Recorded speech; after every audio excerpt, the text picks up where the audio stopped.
তৃতীয় যে অধিবেশন শুরু হতে যাচ্ছে আগামীকাল থেকে সংসদে, সেই অধিবেশনে আলোচ্য এজেন্ডাগুলো আমাদের করণীয় সেগুলো নিয়ে আলোচনা হয়েছে এবং দেশে যে চলমান জনদুর্ভোগ রয়েছে সেগুলা বিষয়ে বিরোধী দল হিসেবে আমাদের সমন্বিত ভূমিকা, ঐক্যবদ্ধ ভূমিকা, সে বিষয়ে আমরা আমাদের নীতি এবং কৌশলগুলো নির্ধারণ করেছি। এবং যেমনটা আপনাদেরকে সামনে ভূমিকায় বললেন হামিদুর রহমান আজাদ সাহেব, 11 দলের সমন্বয়ক, তো সেই বিষয়গুলো আমরা আলোচনা হয়েছে।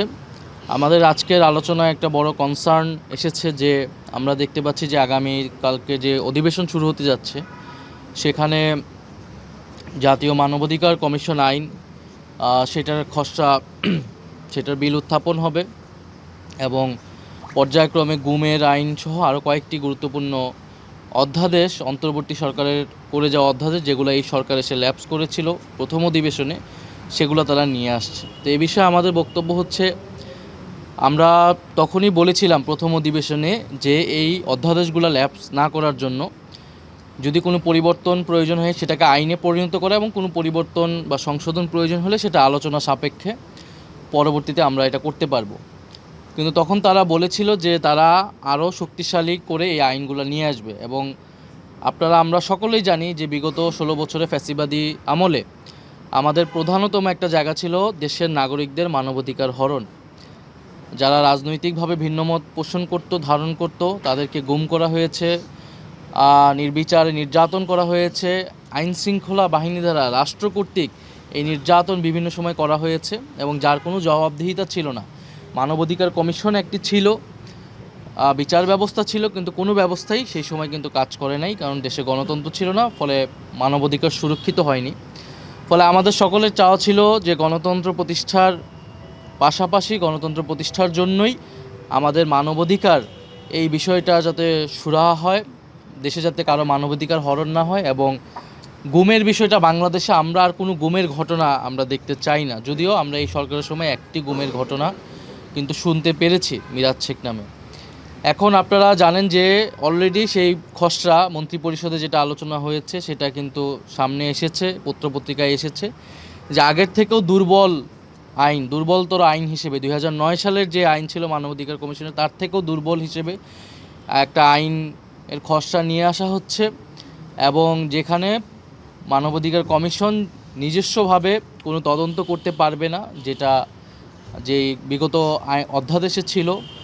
এবং আইনশৃঙ্খলা বাহিনীর কাছে অর্থাৎ পুলিশের কাছেই কোনো গুমের ঘটনা যদি আসে বা মানবাধিকার হরণের ঘটনা আসলে পুলিশের কাছেই সেটার ব্যাখ্যা আসলে চাইতে পারবে তারা, এবং পুলিশ বা আইনশৃঙ্খলা বাহিনী সেটা নিজেই তদন্ত করবে। অর্থাৎ যাদের বিরুদ্ধে গুম বা মানবাধিকার হরণের মতো ঘটনার অভিযোগ আসছে, যে আইনশৃঙ্খলা বাহিনী বা রাষ্ট্রীয় বাহিনী, তারাই যদি গুমের এই ঘটনার তদন্ত করে, সেইটার স্বচ্ছতা নিয়ে, সেইটার স্বচ্ছতা এবং গ্রহণযোগ্যতা নিয়ে কিন্তু প্রশ্ন তৈরি হয়।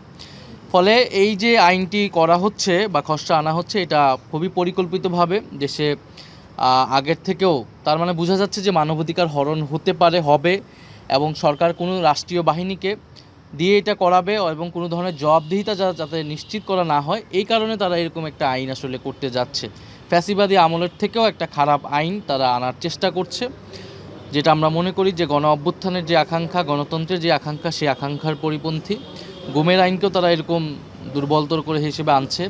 পাশাপাশি মানবাধিকার কমিশনের যে বাছাই কমিটি, মানবাধিকার কমিশন যেভাবে নির্ধারিত হবে সেটিও তারা সেখানে সরকারি মন্ত্রীদের প্রাধান্য দিয়ে একটা বাছাই কমিটি যেটা করছে, যেটাও নিরপেক্ষভাবে বাছাই করবে না। অর্থাৎ যাদেরকে জবাবদিহিতা করার জন্য এই কমিশন, সরকার বা নির্বাহী বিভাগকে, তাদের দ্বারাই এই বাছাই কমিটি আবার তৈরি হবে। ফলে এরকম অনেকগুলা ধারায় আমাদের সমালোচনা রয়েছে এবং অলরেডি এটা মানুষ এটা আলোচনা করছে। ফলে আমরা সরকার যে কমিটমেন্ট করেছিল যে তারা আরও শক্তিশালী আইন বা আরও ভালো আইন আনবে, দেখা গেল তারা অন্তর্বর্তী সরকারের যে অধ্যাদেশ করে যাওয়া অধ্যাদেশ, তার থেকেও খারাপ আইন তারা আনছে এবং তারা এটি ধারাবাহিকভাবে করে যাচ্ছে। বলে জুলাই সনদ অক্ষরে অক্ষরে পালনের কথা বলে তারা সম্পূর্ণভাবে উল্টো পথে হাঁটছে এবং ফ্যাসিবাদী আমলের থেকেও খারাপ আইন তারা তৈরি করার চেষ্টা করছে। ফলে সেটা যদি তারা চেষ্টা করে, আমরা আগেও বলেছি যে তাদেরকে অবশ্যই গণ আন্দোলনের মুখে পড়তে হবে, আমরা সংসদে আমাদের সংসদীয় যেই রীতিনীতি সেটা মেনে আমরা সেটার প্রতিবাদ বা জবাব বা আলোচনা আমরা করব এবং পাশাপাশি রাজপথে আমাদের নিয়মতান্ত্রিক গণতান্ত্রিক আন্দোলন চলমান থাকবে। আমরা জুলাই সনদ গণভোট, এই গণভোটের রায় অনুযায়ী সেই রায়ের দাবিতে আমাদের আন্দোলন এটা চলমান থাকবে 11 দলের। সেই লক্ষ্যে আমাদের যে লং মার্চ, সেই লং মার্চ নিয়েও আজকে আলোচনা হয়েছে। আমরা আপনাদেরকে মাধ্যমে জনগণকে আহ্বান করছি সেই লং মার্চে স্বতঃস্ফূর্তভাবে অংশগ্রহণের জন্য। এবং এই দেশে এই মুহূর্তে যে এই বিদ্যুতের সংকট, গ্যাস সংকট, আপনারা দেখছেন মন্ত্রীরাও যখন কথা বলছে বিদ্যুৎ চলে যাচ্ছে এবং তারা মুখে আবার বলার চেষ্টা করছে ইনিয়ে বিনিয়ে যে দেশে আসলে সংকট নাই, অথবা বলতেছে তারা কোনো কিছুই করতে পারবে না।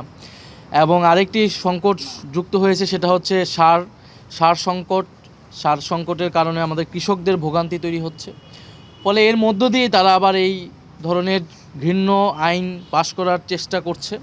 ফলে আমরা মনে করছি যে জনগণ এটির পক্ষে কোনোভাবেই এটি মেনে নেবে না। আমরা সেই জায়গা থেকে আগামী যেই 30 তারিখ গুম বিরোধী দিবস আন্তর্জাতিকভাবে পালিত হয়, সেইটাতে আমরা স্বতঃস্ফূর্তভাবে অংশ নিব এবং আমরা আগামীকালের অধিবেশনে সংসদেও আমরা বিরোধী দলের সংসদ সদস্যরা সেটার আমরা সংসদীয় কায়দায় সেটার জবাব দেব। ধন্যবাদ আপনাদের।